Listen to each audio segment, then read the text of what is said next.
We have crossed a line. We are in a place we did not want to be, but we are there. The thing we were all warning about for the last few years is not coming, it is here. We are in it. Life in the United States is profoundly changing, is profoundly different than it was even 6 months ago. Because we do now live in a country that has an authoritarian leader in charge.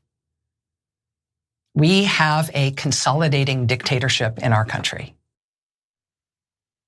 And that is just the case. I mean, some of you might think that Rachel Maddow is being hyperbolic there. I don't think that many of you are thinking that. And I'm not saying that many of you who are Democrats or liberals or progressives.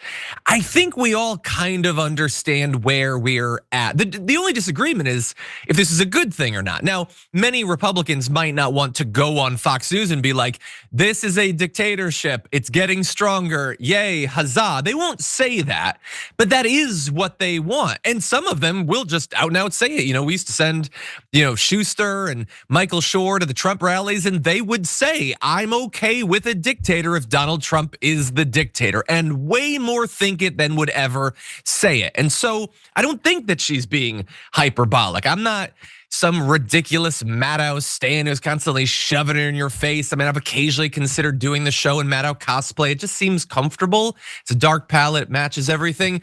But no, I think that she's right. And the thing about it is, do you know what I'm transitioning from that video into? You don't necessarily. Maybe the title gave it away if you're watching it later. That could be in reference to a whole hell of a lot of things. It could be about the establishment of a new network of concentration camps. It could be about Donald Trump canning the head of the Bureau of Labor Statistics because he doesn't like the data that came out. It could be Donald Trump wielding American tariff policy as a way to get involved in Brazil or Israel's judicial systems. It could be about a lot.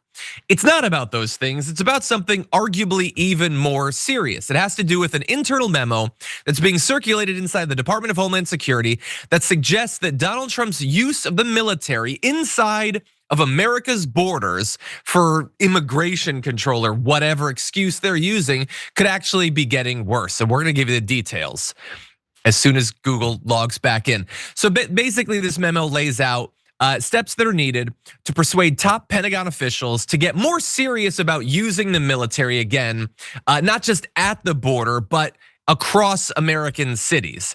Again, why would they need to get more used to the idea? Because that's not how it's supposed to work. We're not supposed to be deploying the US military against the American people. And I guess there are some in the Pentagon that are still squeamish about that. DHS is telling them, no, get on board. The American people are now the enemy. And so they're saying LA type operations. So when they were rampaging through MacArthur Park with cavalry, that may be needed for years to come. It could be against transnational gangs and cartels. You know how Indianapolis has been taken over by cartels, right?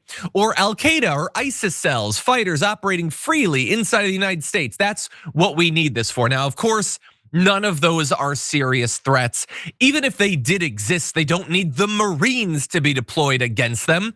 If there are any freely operating splinter cells inside of the United States, it's the sort of white supremacist and alt-right militias that the Department of Homeland Security and the Pentagon have been told not to actually look into, that the FBI has been warned off of. But even then, it would not require, the 2nd Infantry or whatever to invade Boston. And they know that.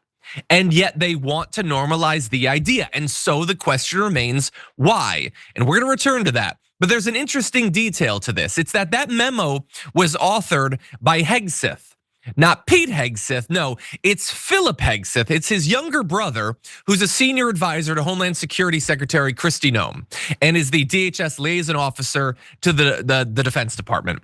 And I am sure he is just as qualified for that position as Pete Hegseth was. I'm sure Philip Hegseth hosted a hell of a morning news show or whatever. And yet, a little bit strange, the nepotism, that you've got control of the Department of Defense. You've got a loyalist who owes everything to Donald Trump, has no qualifications whatsoever, but is willing to deploy the American against the military against the American people. And then to try to pressure DHS, I guess. So now you need to get his brother involved, which is again very strange and leagues away from the way our system is supposed to work in not even the best of times, but just regular times, I guess. And so they talk about this meeting. It was on July 21st, so just a couple of weeks ago, between senior DHS and Pentagon officials with the goal of better coordinating the agency's activities in defense of the homeland.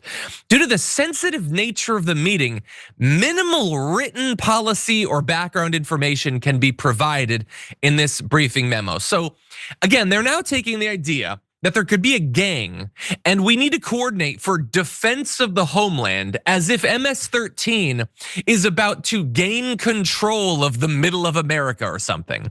And this is super important, but we can't like write anything down that we agreed on. It's really sensitive. Let's keep this on a verbal basis. Is that how you want this to function? As the Hegseths take over, as Kristi Noem controls the DHS, and they're talking about normalizing the idea of tanks rolling down the streets of San Diego, that they're keeping it on like a verbal basis? Again, none of this is positive. None of this is how things are supposed to work, but that is what they're working on right now. And a lot of people are worried about this.